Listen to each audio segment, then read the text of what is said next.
Innal hamdalillah nahmaduhu wa nasta'inuhu wa nastaghfiruh wa na'udzu billahi min shururi anfusina wa min sayyiati a'malina man yahdihillahu fala mudilla lahu wa man yudlil fala hadiya lahu. Ashhadu an la ilaha illallah wahdahu la syarika lah wa ashhadu anna Muhammadan abduhu wa rasuluh sallallahu alaihi wa ala alihi wa sahbihi ajmain wa man tabi'ahum bi ihsanin ila yaumiddin. Wa qala subhanahu wa ta'ala fi kitabihil karim, ya ayyuhalladzina amanu taqullaha haqqa tuqatih wa la tamutunna illa wa antum muslimun. Al-ayah, amma ba'd. Hadirin wal hadirat, para bapak, para ibu, saudara-saudari sekalian yang semoga senantiasa mendapatkan rahmat dan hidayah dari Allah Subhanahu wa taala. Alhamdulillah, pada kesempatan malam hari ini kita dimudahkan dan ditolong serta diberi petunjuk oleh Allah Subhanahu wa taala sehingga kita bisa hadir berkumpul di masjid ini untuk melaksanakan berbagai ibadah dan pendekatan diri kita kepada Allah Subhanahu wa taala dengan melaksanakan salat, berzikir, berdoa, dan juga talabul ilmi, mempelajari Islam, mempelajari petunjuk-petunjuk Allah Subhanahu wa taala, yang dengan petunjuk ini maka kita mendapatkan pelita penerang dalam perjalanan hidup di dunia yang gelap gulita ini, sehingga kita tidak tersesat, perjalanan kita terarah dan tertuju menuju ridha Allah Subhanahu wa taala. Kita pelajari dua warisan yang luar biasa yang diwariskan oleh Nabi kita, Rasul kita Muhammad sallallahu alaihi wasallam, yaitu Al-Quran dan sunnah beliau. Sebagaimana beliau pernah bersabda, taraktu fikum amraini ma in tamassaktum bihima lan tadillu abada, kitaballahi wa sunnati. Telah aku tinggalkan untuk kalian semua dua perkara yang jika kalian berpegang teguh dengan keduanya, pasti kalian tidak akan tersesat untuk selama-lamanya. Supaya kita tidak tersesat selama hidup di dunia ini, maka selama hidup di dunia ini syaratnya kita harus at-tamassuk bi kitabillahi wa sunnati rasulihi, berpegang teguh dengan Al-Quran dan sunnah Nabi sallallahu alaihi wasallam.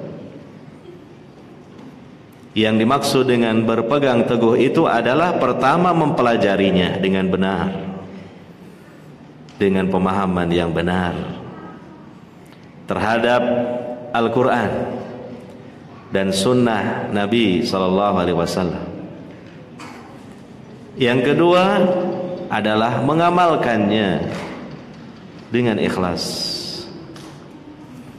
Maka kalau demikian, niscaya kita tidak akan tersesat untuk selama-lamanya. Dan pasti kalau kita tidak tersesat di dunia ini, di akhirat akan selamat dari neraka Allah dan akan masuk ke dalam surga. Hadirin wal hadirat yang dimuliakan oleh Allah Subhanahu wa taala, untuk itulah maka mari kita berusaha dengan sabar, dengan istiqomah untuk at-tamassuk bi kitabillahi wa sunnati rasulih, berpegang teguh dengan Al-Quran dan sunnah Nabi sallallahu alaihi wasallam.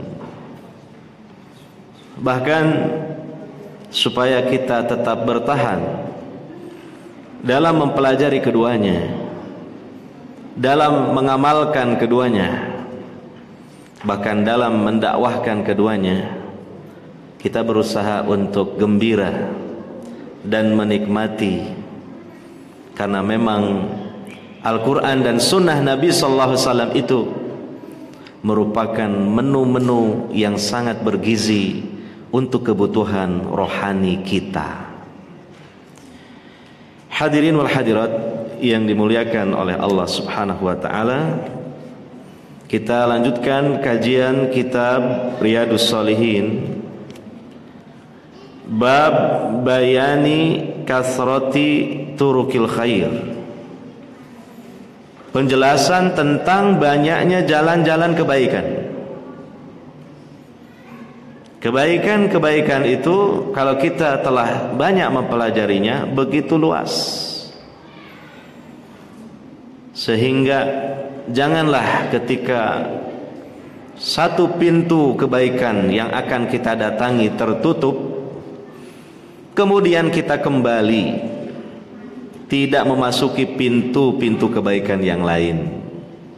Tengoklah di kanan dan di kirinya, masih banyak pintu-pintu yang lain, dan mungkin banyak yang terbuka untuk kita masuki, sehingga kita selalu bisa menyemai dan menanam benih-benih kebaikan yang kemudian insya Allah nantinya akan tumbuh menjadi pohon-pohon pahala.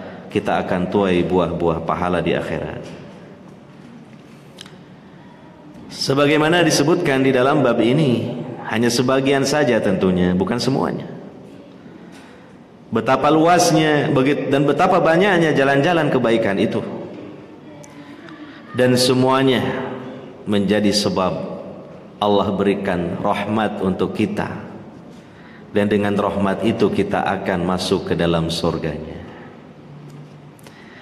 Misalnya dalam hadis yang diriwayatkan oleh Imam Muslim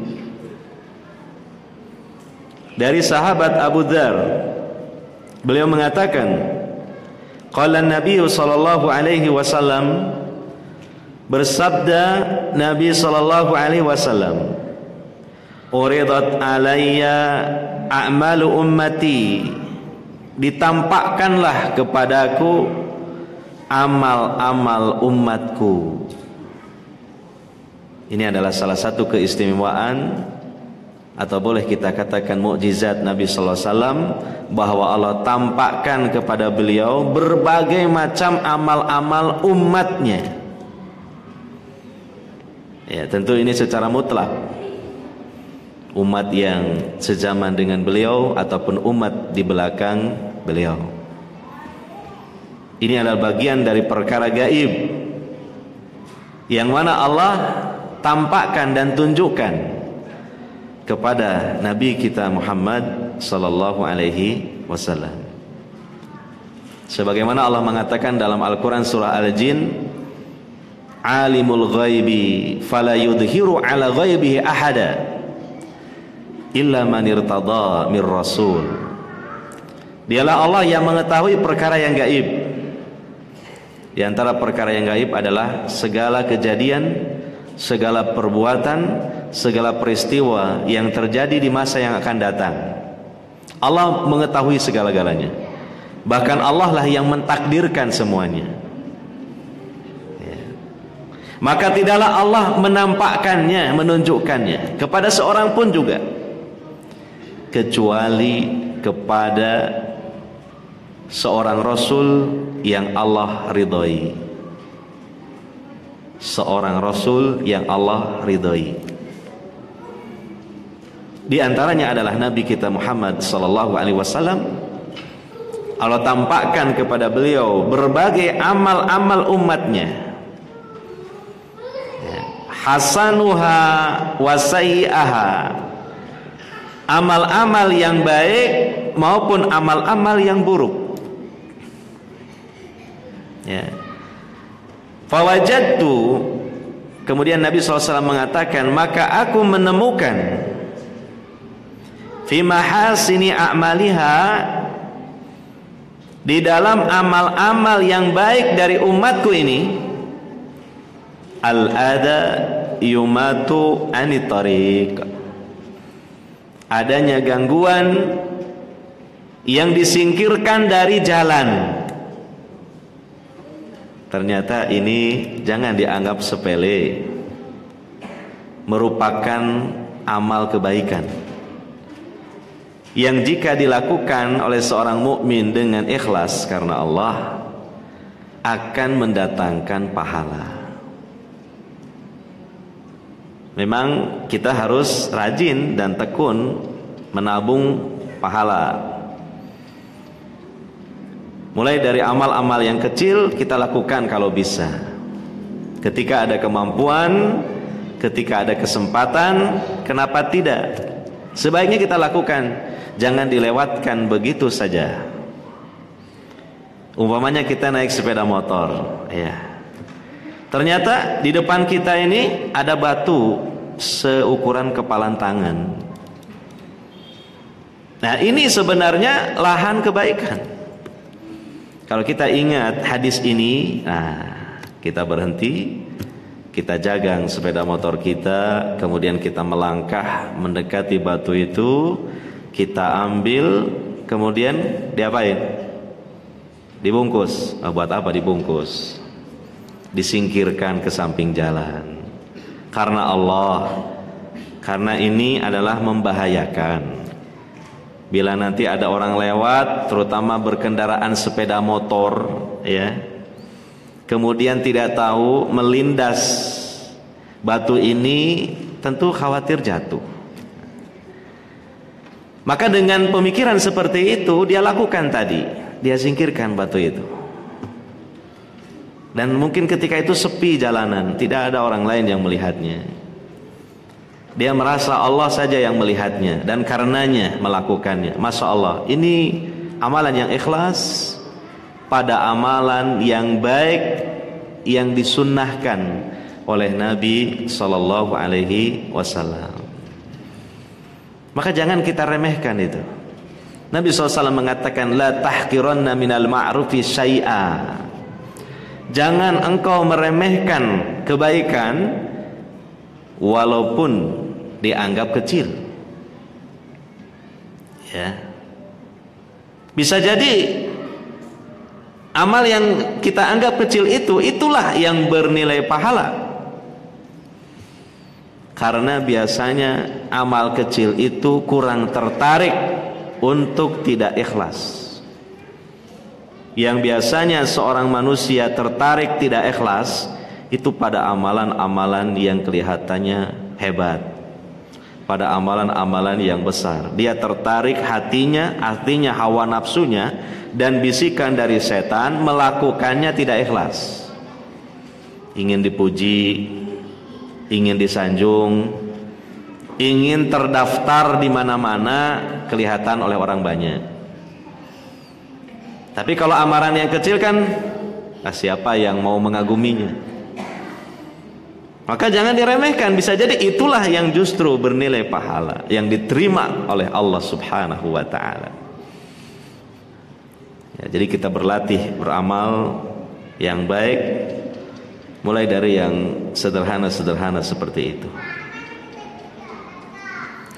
Kemudian Nabi SAW melanjutkan dalam sabdanya ini, fawajadtu fi masawi'i a'maliha, dan aku menjumpai pada amal-amal umatku yang buruknya, an-nukha'atu takunu fil masjid la tudfanu, adanya dahak yang berada di masjid dan tidak dipendam, tidak dikuburkan.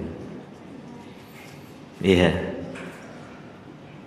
Karena masjid di zaman Nabi, ya, itu adalah tidak berlantai seperti masjid kita sekarang ini. Apalagi tekelan keramikan gitu, berupa tanah saja atau pasir-pasir.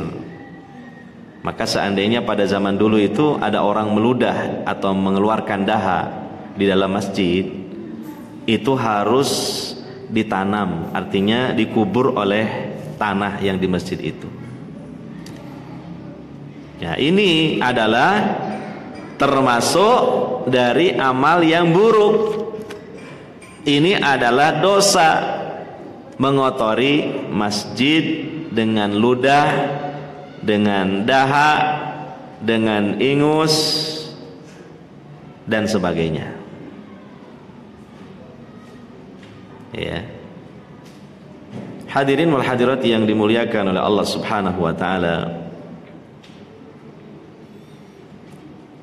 Ini menunjukkan betapa luasnya lahan-lahan kebaikan, sampai disebutkan dalam hadis ini masalah menyingkirkan gangguan dari jalan. Dan bahkan di hadis yang lain disebutkan itu termasuk salah satu dari cabang-cabang keimanan. Nabi mengatakan annal iman bid'un wa sab'una syu'batan, a'laha qawlu la ilaha illallah wa adnaha imatatul adza anit tariq wal haya'u syu'batun minal iman. Iman itu ada 73 lebih cabangnya. Yang paling tingginya adalah ucapan la ilaha illallah, kalimat tauhid. Sedangkan yang paling rendahnya adalah menyingkirkan gangguan dari jalan. Dan malu itu merupakan cabang dari keimanan. Malu dalam melakukan keburukan, bukan malu dalam melakukan kebaikan. Ya, tidak semua malu merupakan cabang dari keimanan. Maksudnya malu dalam melakukan keburukan, itu adalah cabang dari keimanan. Nah, jadi yang paling rendahnya adalah menyingkirkan gangguan dari jalan. Oleh karena itu, mafhum mukhalafahnya, kita tidak boleh melakukan atau melontarkan hal-hal yang bisa mengganggu orang lain yang melewati jalan. Misalnya membuang kulit pisang sembarangan. Iya toh? Iya, jangan. Itu kan tasabuh bil qirdah, tasabuh dengan monyet. Karena dia kalau makan pisang sembarangan buangnya. Ya. Dan kulit pisang itu licin, ya, dibuang sembarangan. Nanti ada orang berjalan atau berlari, apalagi anak kecil, kan kurang kontrol biasanya kalau berjalan atau berlari, menginjak apa? Kulit pisang, terpeleset jatuh. Kalau dalam fikih Islam, seandainya ada orang terpeleset jatuh gara-gara menginjak kulit pisang yang kita lemparkan ke jalan, kemudian sampai dia terluka, atau sampai tulangnya patah, atau mungkin kepalanya membentur aspal sampai bocor, maka yang melempar kulit pisang itu harus mengganti. Artinya apa? Memberikan biaya perawatan sampai sembuh untuk yang jatuh itu. Dalam Islam seperti itu. Ya. Apalagi kalau melempar kulit duren. Wah, itu jelas itu. Baunya memang menggiurkan, tapi durinya mengerikan. Nah gitu. Ya, dilempar begitu saja ke jalan.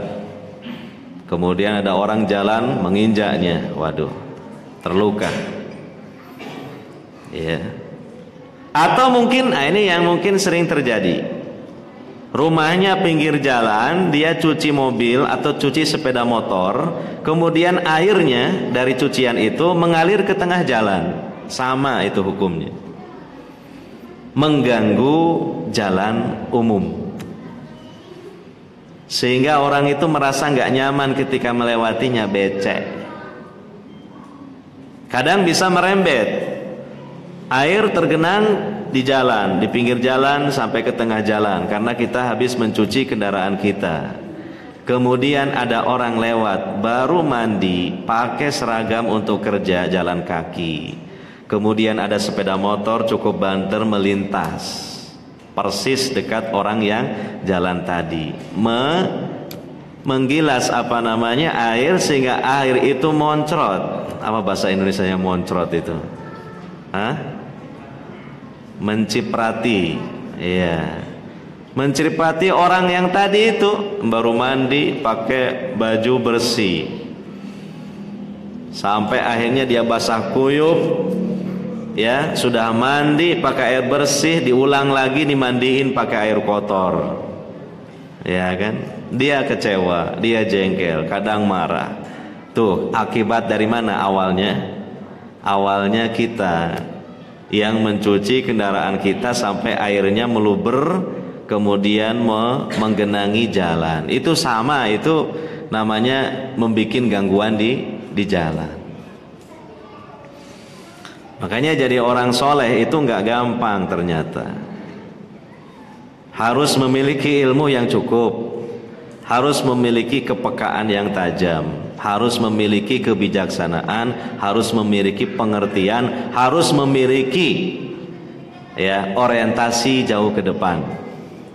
Itu orang soleh, cirinya kan begitu. Ya, tidak sembrono. Ya. Termasuk juga mengganggu di jalan umum adalah yang pernah saya singgung dulu.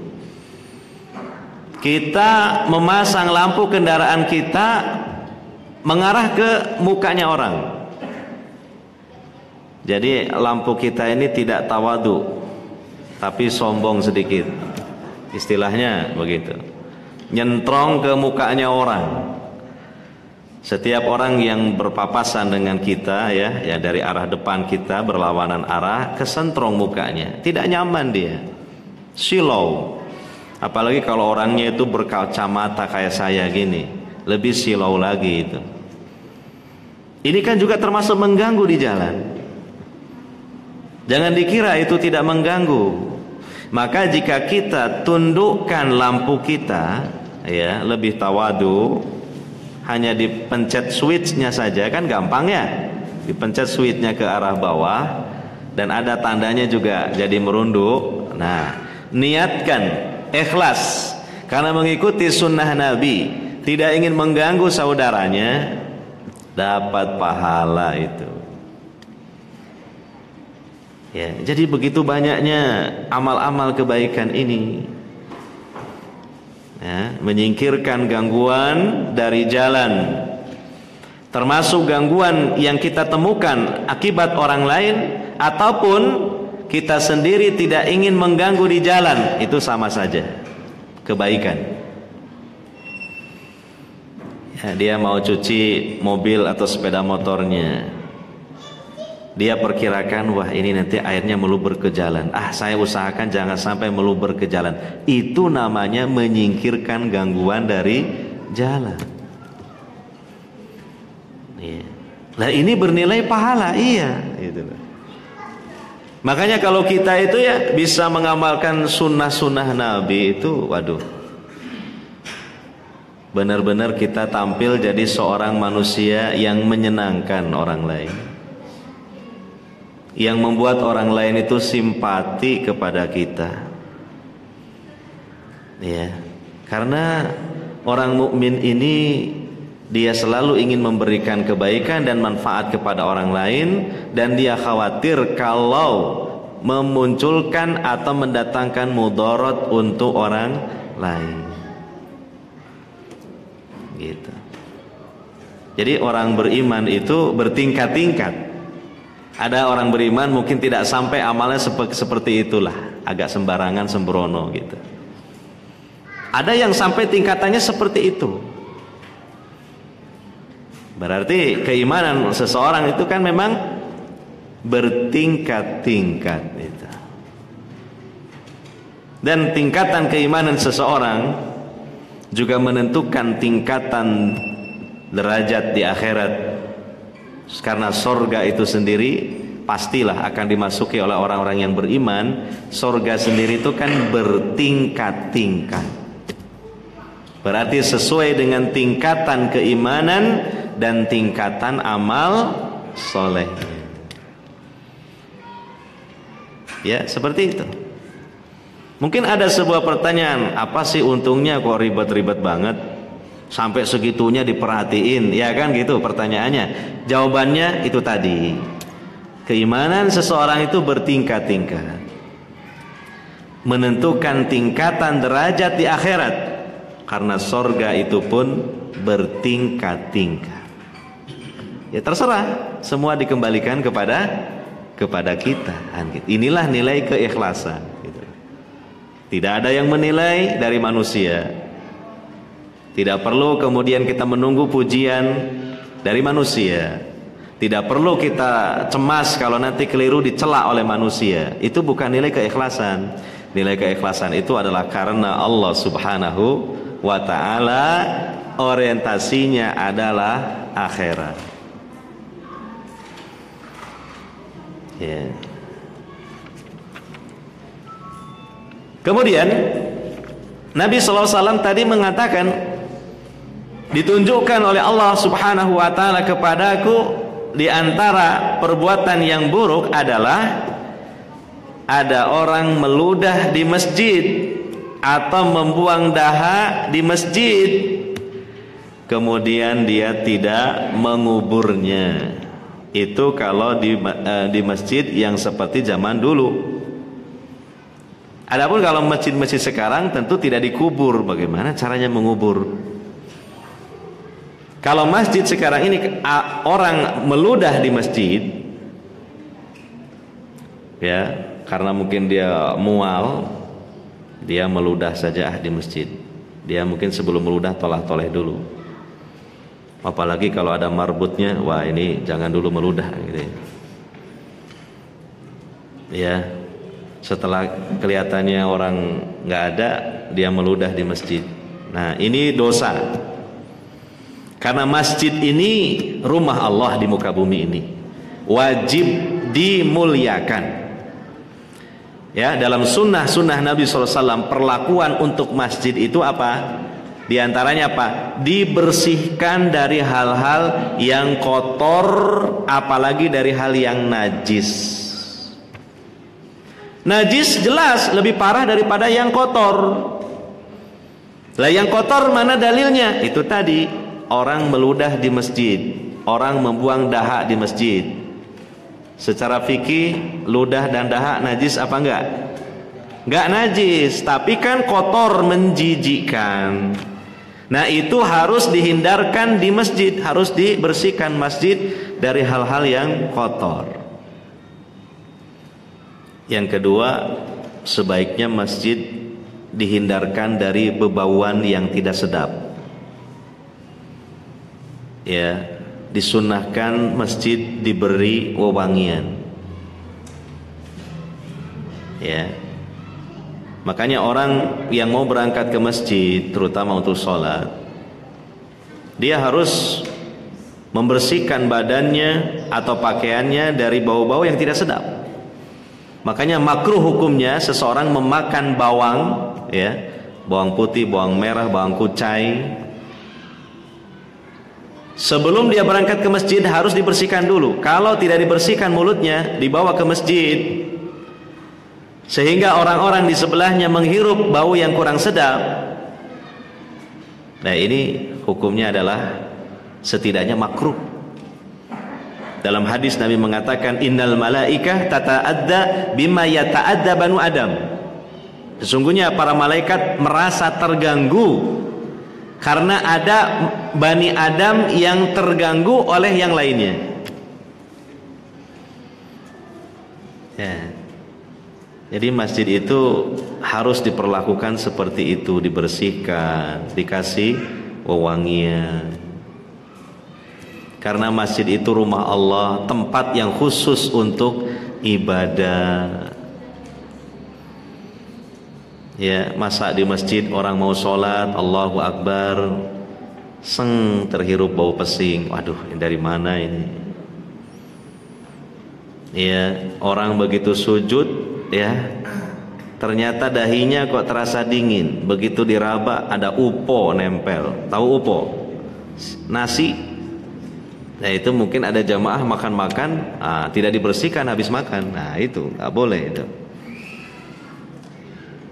Ya, orang sholat, waduh ada upo, waduh kena jenang. Tahu jenang? Kan ceket gitu ya, kan gak enak ya. Sampai-sampai karena orang sholat ini juga, ya mungkin orang awam, dia mau ngambek tapi sedang sholat, akhirnya ngambek dalam hatinya, dongkol dalam hatinya, bahkan sampai dalam hatinya meso. Itu loh, bayangkan. Masa pantas orang sholat meso? Gitu, iya kan? Nah, gara-gara itu, makanya termasuk dosa meludah atau membuang daha atau membuang ingus di masjid. Nabi SAW mengatakan al-busaqu fil masjid khati'ah. Meludah atau membuang daha di masjid itu dosa. Dan Nabi SAW mengatakan wa kafaratuha dafnuha. Tebusannya dari kesalahan meludah atau membuang daha di masjid adalah membuangnya. Kalau di zaman Nabi memendamnya dengan tanah.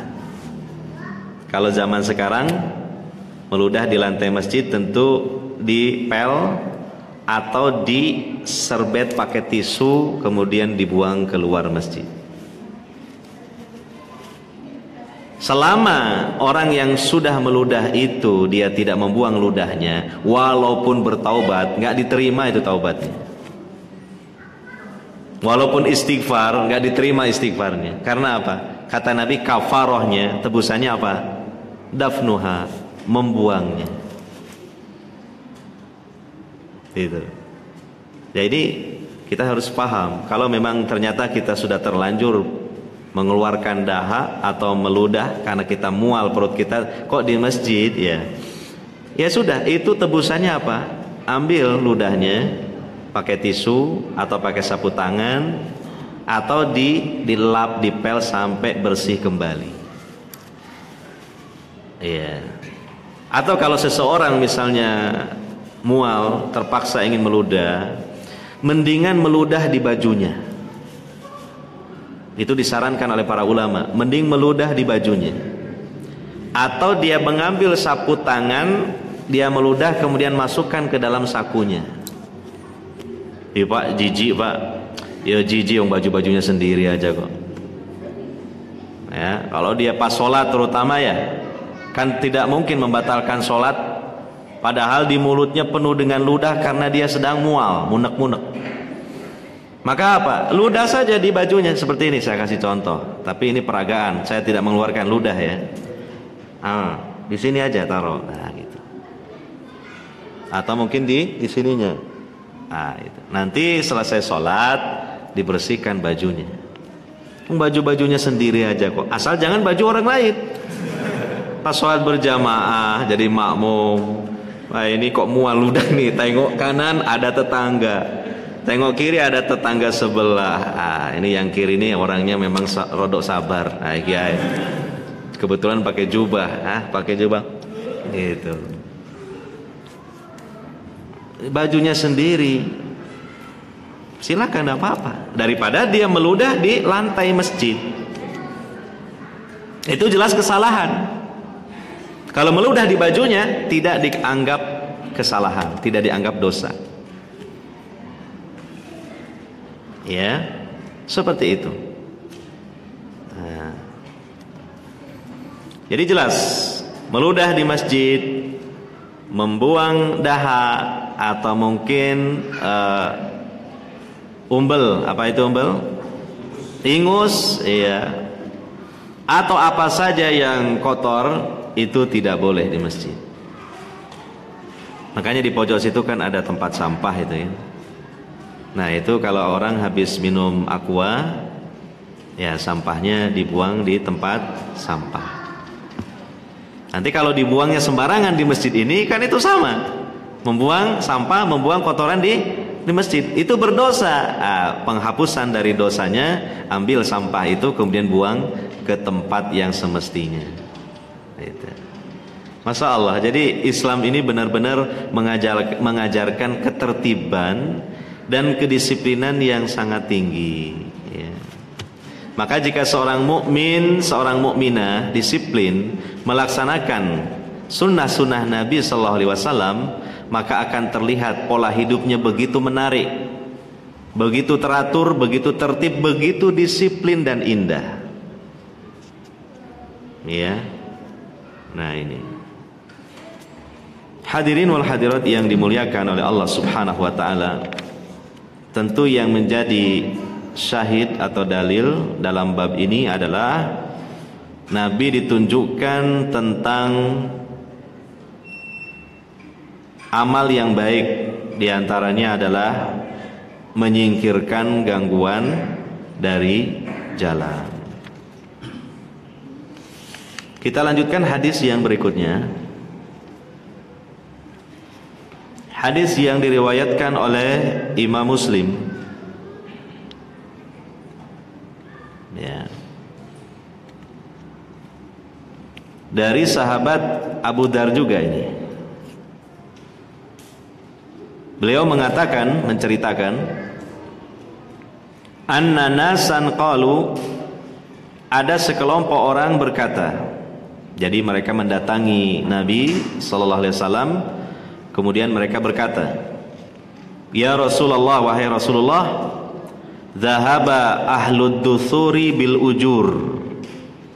Orang-orang yang banyak harta itu telah pergi dengan membawa pahala yang banyak. Rupanya yang berkata ini orang-orang yang dari kalangan fuqara wal masakin.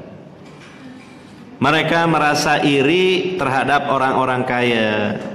Ternyata yang mereka iri bukan kekayaannya, tapi kebaikan amal soleh yang mereka lakukan dengan sebab mereka memiliki harta yang banyak.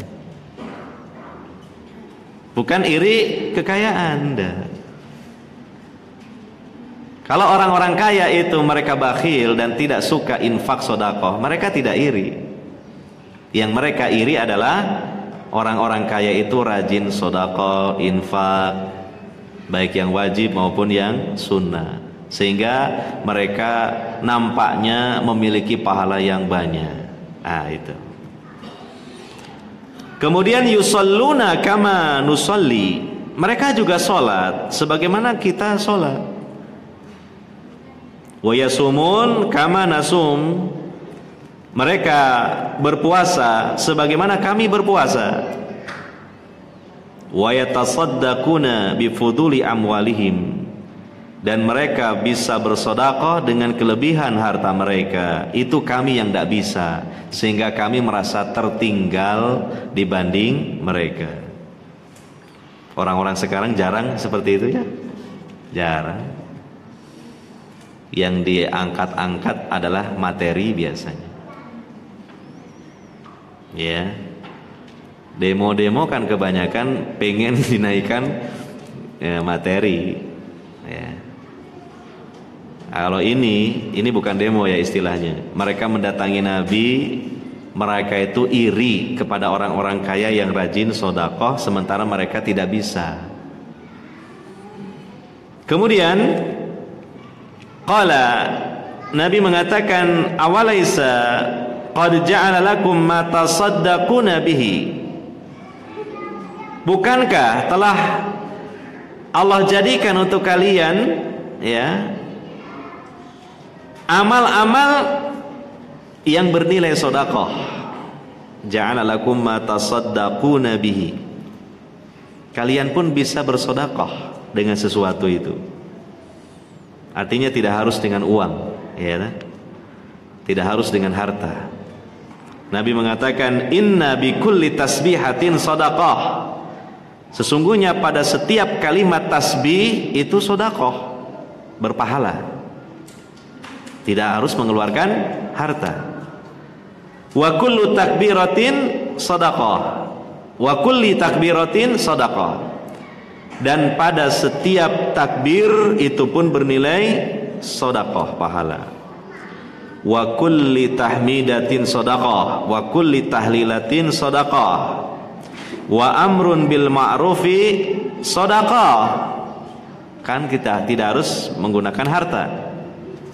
Wa nahyun anil munkari sedekah. Nah, kalian bisa pilih yang mana atau semuanya dipilih. Walaupun tidak punya harta bisa meraih pahala.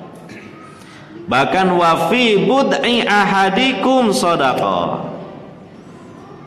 Dan pada kemaluan istri yang dimiliki oleh salah satu dari kalian itu apa? Ada nilai sedekah. Maksudnya itu menjimai istri dengan niat yang syar'i itu pun bernilai sedekah. Tapi ini khusus bagi yang sudah punya istri. Kalau yang belum punya istri, apa? Ya segera punya istri. Ya apa sih?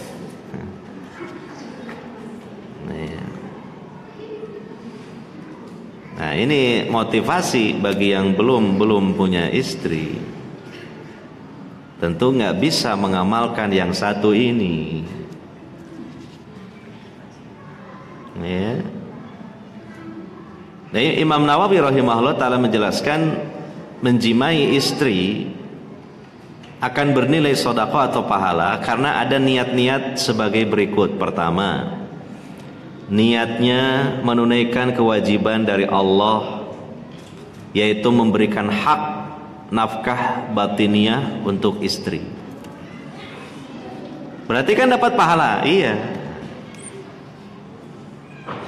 Yang kedua, bisa juga niatnya dia mendatangi istrinya merupakan tempat yang halal supaya menghindarkan dirinya dari mendatangi tempat yang haram. Demikian juga istrinya biar tidak melakukan yang haram. Dan di dalam satu hadis yang lain Nabi mengatakan, jika seseorang melihat mungkin tidak sengaja di jalanan seorang wanita yang menarik hatinya, maka hendaknya dia kembali ke rumahnya dan menyelesaikannya dengan istrinya. Ini khusus bagi yang sudah punya istri. Kalau yang belum, ya nggak selesai. Itulah nasibnya orang-orang yang belum punya istri. Salahnya sendiri, kenapa nggak segera punya istri?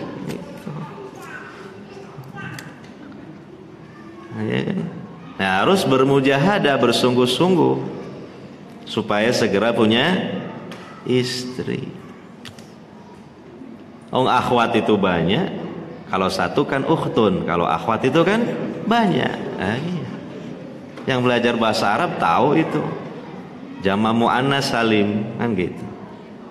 Akhwat itu banyak, kalau satu namanya ukhtun.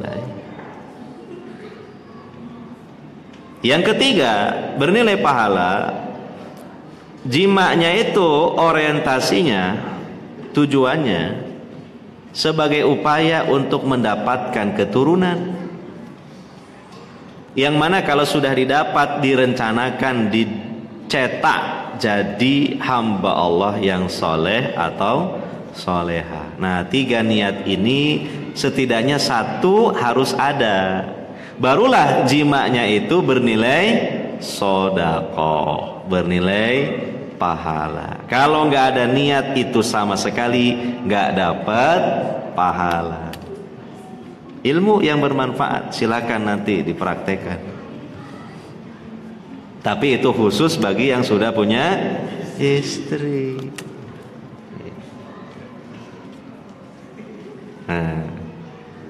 Nah, ini motivasi. Ya, nah, maka semoga jangan lupa niatnya itu, gitu loh. Kadang kala lupa, niatnya lupa, baca doanya pun lupa. Kalau sudah lupa, tidak seperti lupa baca bismillah ketika makan, bismillahi awalahu wa akhirahu, nggak ada. Makanya jangan tergesa-gesa. Nabi mengatakan at-ta'anni minar rahman, al-ajalatu minas syaitan. Berhati-hati dan cermat itu dari Allah Ar-Rahman, sementara tergesa-gesa, kalau bahasa Jawanya kesusu, itu dari setan. Diingat-ingat ya. Jadi ini perlu saya jelaskan karena hadis ini masih global. Wa fi bud'i ahadikum shadaqah. Yang seperti apa yang bernilai sedekah itu? Nah, itu tadi. Minimalnya ada 1 niat yang dipasang ketika menjimai istrinya. Demikian juga istri yang akan dijimai itu pun juga berniat seperti itu. Sehingga kedua-duanya mendapatkan apa? Pahala. Begitu. Ya. Ya. Kemudian saya lanjutkan sedikit lagi. Qalu, mereka berkata, ya Rasulullah, wahai Rasulullah, ayati ahaduna syahwatahu wa yakunu lahu fiha ajrun? Wahai Rasulullah, apakah salah seorang di antara kami kalau menyalurkan syahwatnya kepada istrinya, apakah dia mendapatkan pahala? Ah, gitu. Orang cuma menyalurkan syahwat kalau mendapatkan apa? Pahala. Nah. Qala, Nabi menjawab, ara'aitum law wadu'aha fi haramin akana alaihi fiha wizrun? Bukankah ya, menurut pendapat kalian, seandainya seseorang itu meletakkan syahwatnya pada tempat yang haram, bukankah dia mendapatkan dosa? Nah, kan gitu. Ya. Ini namanya kias mukhalafah itu. Ya, mafhum mukhalafah. Fakadzalika idza wada'aha fil halal kana lahu ajrun. Maka demikianlah kalau dia meletakkan, menyalurkan syahwatnya pada tempat yang halal, tentu dia mendapatkan apa? Pahala. Kalau di tempat yang haram dapat dosa, ya kan? Berarti kalau diletakkan di yang kebalikannya, artinya di tempat yang halal, berarti dapat kebalikan dari dosa. Apa? Pahala dengan niatan tadi itu. Loh, itu loh juga merupakan lahan kebaikan sedekah begitu luas. Gak mesti orang mau sedekah itu harus punya harta dulu, gak harus dengan harta. Ada bentuk-bentuk sedekah yang lain yang sifatnya non materi, yang sifatnya selain berupa harta. Demikian sementara yang dapat saya sampaikan. Kita perdengarkan dulu azan Isya di masjid ini. Wallahu a'lam bishawab.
Dilanjutkan ya, sedikit lagi.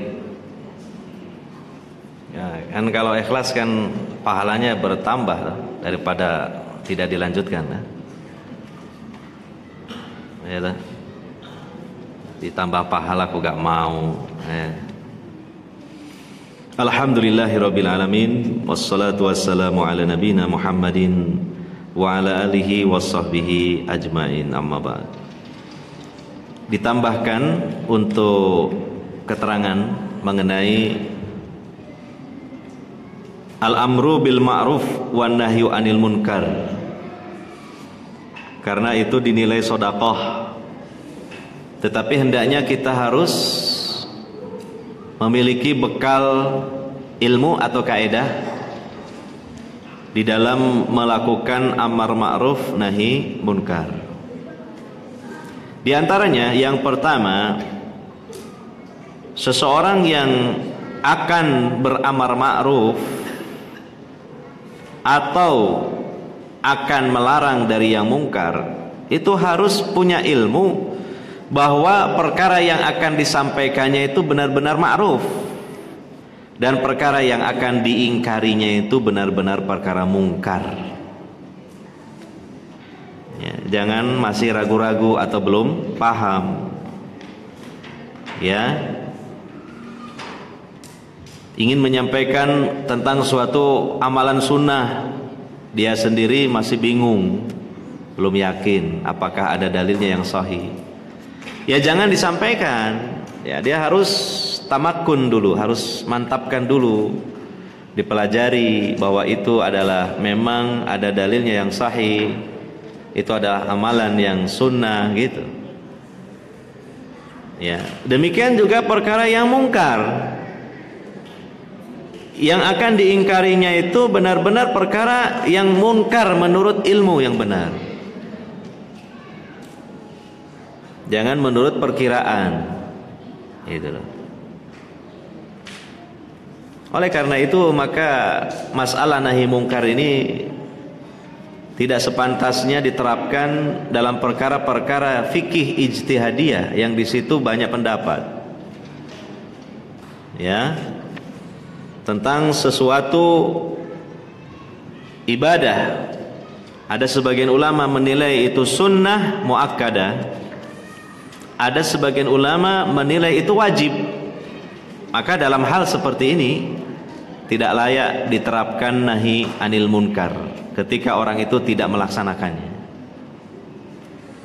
Contoh seperti sholat tahiyatul masjid, itu kan terjadi ikhtilaf di antara ulama dan ikhtilafnya mu'tabar. Artinya ikhtilaf yang masing-masing memiliki argumentasi yang kuat. Ya. Tentang sholat tahiyatul masjid, kebanyakan ulama menilai sunnah muakkadah, sebagian kecil ulama menilai wajib. Umpamanya kita memilih pendapat yang menilai wajib sholat tahiyatul masjid itu, maka tidak perlu kita menerapkan nahi mungkar kepada orang lain yang dia tidak melaksanakan sholat tahiyatul masjid, karena ini adalah ranahnya ranah ikhtilaf. Bisa jadi orang itu bukan malas, memang dia menilai itu sunnah sehingga dia meninggalkannya karena mungkin ada hal yang lain.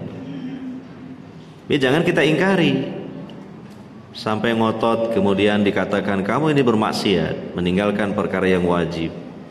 Nah, ini tidak sepantasnya dilakukan, diterapkan, karena ini masalah khilafiyah gitu loh. Ya.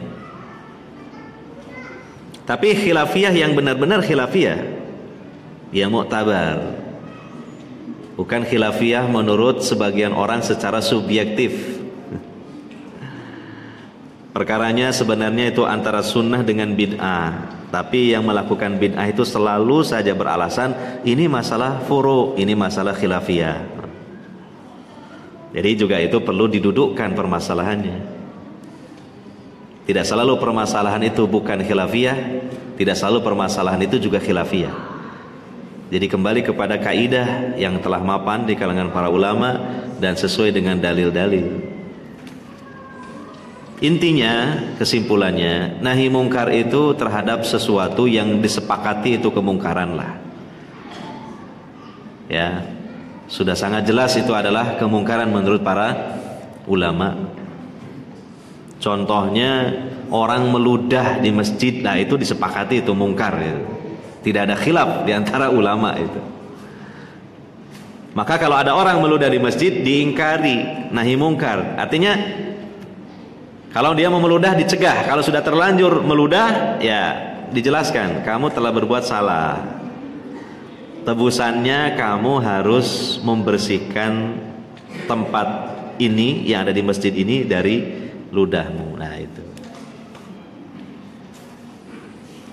Jadi nahi mungkar, amar ma'ruf nahi mungkar ini harus benar-benar yang diperintahkan itu yang ma'ruf dan yang dilarang itu yang munkar.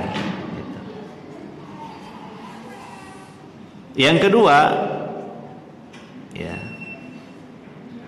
syarat yang kedua, dia harus mengetahui bahwa objek atau orang yang akan dia perintahkan melakukan kebaikan atau dia cegah dari yang mungkar itu benar-benar dia itu kalau kita mau melarangnya benar-benar meninggalkan yang diperintahkan atau melakukan yang dilarang. Yakin dan jelas, jangan menduga-duga, jangan tergesa-gesa.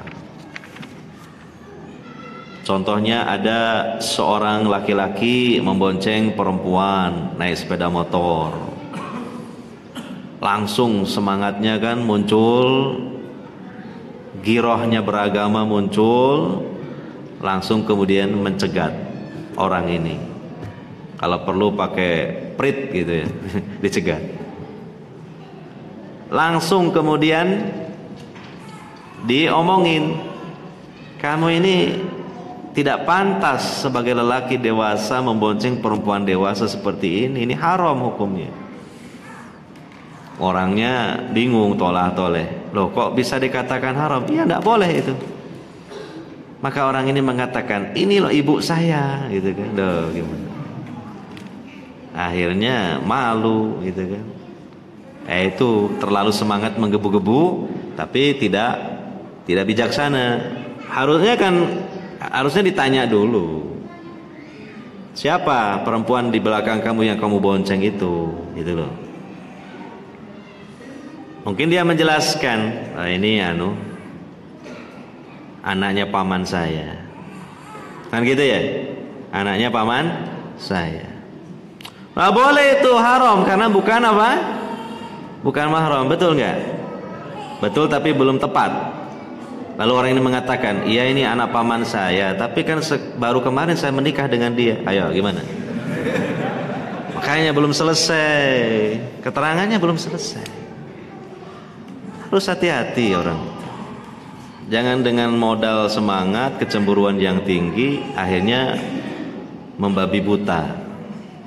Ya, istilahnya membabi buta. Saya sendiri belum tahu kalau babi itu buta itu gimana itu.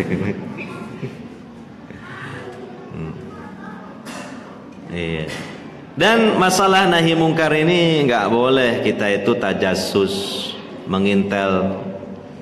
Allah mengatakan dalam Al-Quran surah Al-Hujurat, wala tajassasu, jangan kalian suka mengintel, nelisik kesalahan orang lain.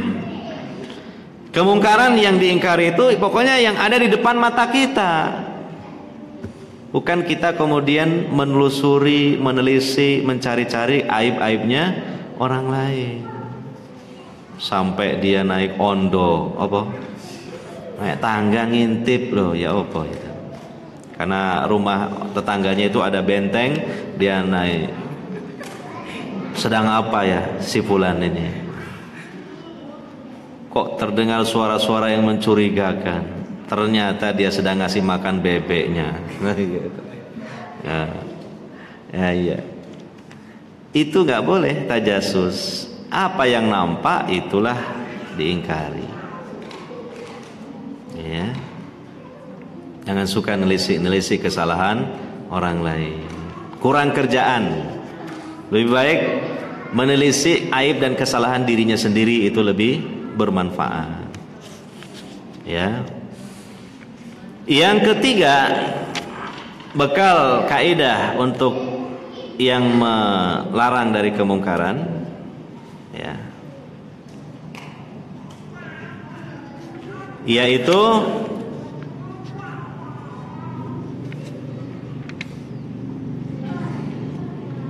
dia memiliki pertimbangan. Dengan mengingkari suatu kemungkaran, maka tidaklah jatuh kepada kemungkaran yang lebih parah. Itu sebaiknya ditunda, jangan diingkari. Misalnya nih, ada orang suka merokok, ya, dan menurut keterangan kalau dia nggak ngerokok, dia jatuhnya ke minum khamr, narkoba.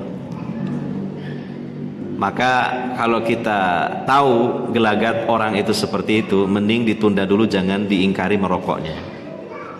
Karena begitu dia diingkari merokok, dia meninggalkan rokok, tapi dia jatuh ke dalam narkoba. Keluar dari mulut kadal, masuk ke mulut buaya. Akan lebih parah lagi. Ya. Syekhul Islam Ibnu Taimiyah juga pernah mempraktekkan kaidah ini bersama murid-murid beliau. Pada zamannya kan terjadi fitnah yang sangat besar, bahwa banyak negara-negara Timur Tengah, negara-negara muslimin yang dijajah oleh Tatar, oleh Mongol, melakukan kejahatan dan kerusakan yang luar biasa. Suatu ketika Ibnu Taimiyah itu berjalan-jalan dengan muridnya, mereka memergoki beberapa serdadu Tatar yang sedang mabuk minum khamar. Maka serta-merta sebagian murid Ibnu Taimiyah itu mengatakan kepada Ibnu Taimiyah, artinya minta izin, kami ingin melarang mereka dari minum khamar, kami ingin nahi mungkar, menghentikan supaya mereka tidak minum khamar. Kata Ibnu Taimiyah, biarkan, kita lewat saja. Jangan kita ingkari kemungkaran mereka berupa minum khamar. Karena kebiasaan mereka kalau tidak teler, artinya ketika akalnya waras, perbuatan mereka itu lebih tidak waras lagi. Mereka bisa membunuh, merampok, memperkosa, itu kebiasaan mereka. Kalau nggak mabuk itu. Kalau sedang mabuk dia lupa itu. Makanya biarkan dulu. Nah, ini beliau menerapkan kaidah tadi. Kalau sekiranya dengan mengingkari kemungkaran, pelakunya malah jatuh kepada hal yang lebih parah, maka ditunda dulu mengingkari kemungkarannya itu. Tinggalkan dulu, defending dulu. Nah, ini 3 hal yang penting yang perlu diperhatikan bagi orang yang nahi mungkar.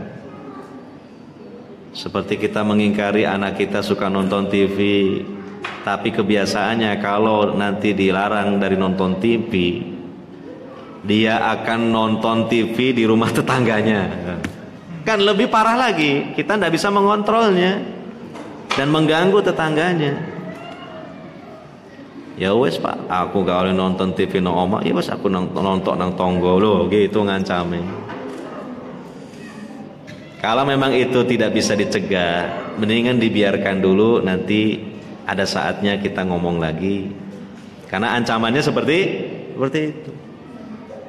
Ya wes, aku nggak boleh nonton TV di rumah, tak nonton di bioskop loh, kan lebih parah. Kemungkarannya sama, nah dari sisi nontonnya, tapi sisi yang lainnya bertambah parah. Itu ada kaedahnya seperti itu. Ya, jadi intinya kalau dalam pertimbangan kita itu kemungkaran itu seandainya kita larang, dia akan beralih kepada kemungkaran yang lebih parah, maka dibiarkan dulu, ditunda. Ya, ini kaidah yang telah disepakati oleh para ulama. Hadirin wal hadirat yang dimuliakan oleh Allah Subhanahu wa taala, saya kira cukup sampai di sini penyampaian materi Kitab Riyadhus Shalihin dalam bab bayan kasrati turukil khair.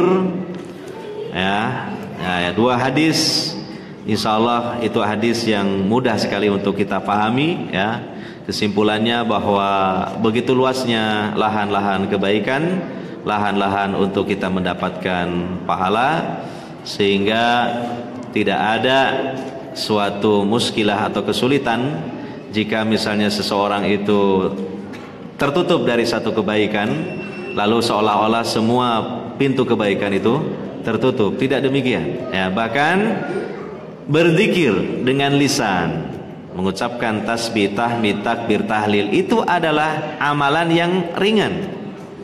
Tidak membutuhkan waktu yang lama dan tidak mengeluarkan harta sepeser pun juga, tapi nilai pahalanya sangat besar sekali.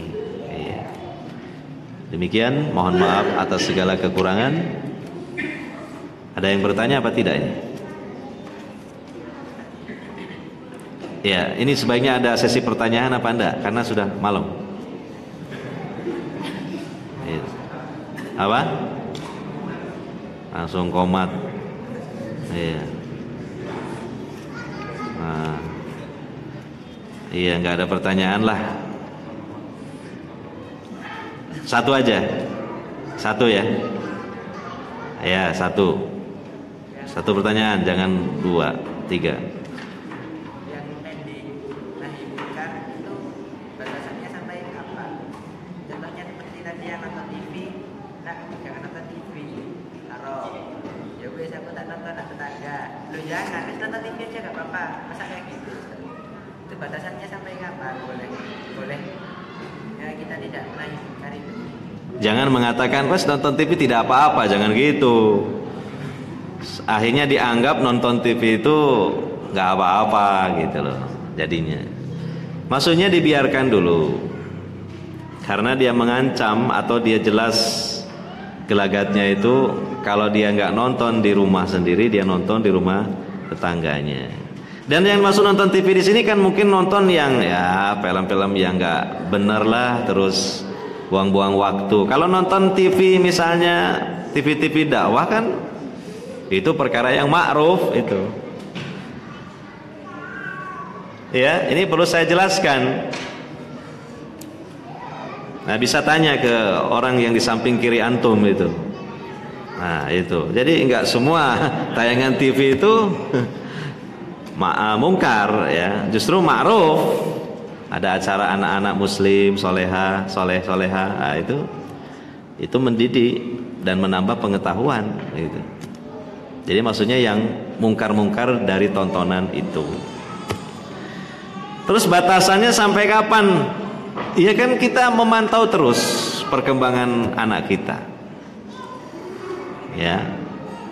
Artinya indikasi dia beralih kepada perkara yang lebih mungkar itu sudah tidak ada. Sudah tidak ada. Dia sudah mengerti, dia sudah melakukan kebaikan-kebaikan yang lain, dia sudah bertambah ilmunya, pengertiannya. Ya, kita juga memperkirakan dia tidak akan jatuh kepada kemungkaran yang lebih parah. Ya sudah, kita cegah. Semacam orang yang merokok, dia sendiri meyakini, wah, tidak mungkin saya ya sekarang ini minum khamr atau narkotika, mengerikan, bahaya untuk kesehatan dan sebagainya. Ya, mending saya ini ngerokok masih mending. Nah, itu dia sudah ngomong begitu, berarti indikasi cegah saja dari merokoknya, karena itu insya Allah tidak akan beralih kepada narkotika, gitu. Ya, jadi tentu kita yang bisa membaca secara langsung indikasi dan gelagat seseorang itu, apakah dia ya seandainya kita ingkari akan kemungkinannya meninggalkan kemungkaran ini dan tidak beralih kepada kemungkaran yang lebih parah, ataukah nanti ada kemungkinan beralih kepada yang lebih parah. Oleh karena itu silakan dicoba saja gitu loh. Kalau ingin lebih jelasnya, nah, coba saja ingkari. Ternyata apa? Benar dia berhenti, atau dia tetap melakukan kemungkaran itu tapi tidak beralih kepada yang lain. Tapi setelah dicoba diingkari, kok ternyata dia apa? Meninggalkan yang kita larang itu dan dia beralih kepada yang lain yang lebih parah. Kan terbukti itu berarti. Ya tak? Berarti kita biarkan dulu kalau dia kembali melakukan hal yang itu. Ya tak? Kalau dia yang kita nasihati itu malah bikin kita, itu apakah bukan termasuk beralih ke cara yang lebih besar lagi?